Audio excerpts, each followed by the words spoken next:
affrontiamo un piccolo problema di lingua friulana, il significato e direi soprattutto l'origine del saluto tradizionale, quello più comune, che appunto risuona in Friuli, che è Mandi. Beh, intanto bisogna dire che i saluti sono di due tipi, no? Sono i saluti quando ci si incontra e i saluti quando ci si lascia. Per esempio, quando ci si incontra, naturalmente buondì, buonasera, buonegnot, no? E quando ci si lascia, diciamo, cioè quando ci si lascia ancora questi, ma appunto possiamo avere, per esempio, arriviodisi, no? Arriviodisi, possiamo avere cunghio, possiamo avere mandi, appunto, e poi tante altre locuzioni, no? Per cui, per esempio, ogni ben, stammi ben, si odin, no? Ecco, quindi ci sono tanti modi per salutare, diciamo, cioè salutare la persona che ci sta davanti e che stiamo lasciando. Noi abbiamo delle interpretazioni del Mandi già dall'Ottocento e in particolare da un lemma, quindi da una voce inserita nel vocabolario friulano di Jacopo Pierona. La discussione poi seguita, diciamo, cioè è poi seguita ed è stata corretta, diciamo, è stata corretta quella che possiamo chiamare la vulgata, cioè diciamo l'etimologia popolare di questo Mandi come di un mane Deu, no? Quindi con resta con Dio.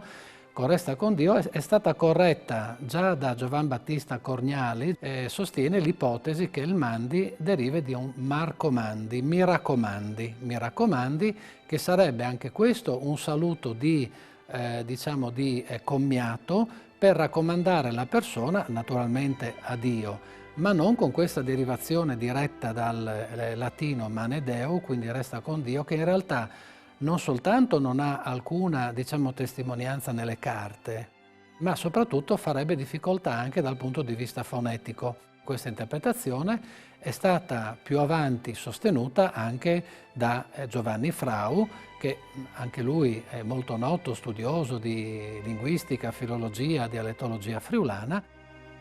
Una spia dell'uso di questa parola si ha, per esempio, anche nei testi letterari.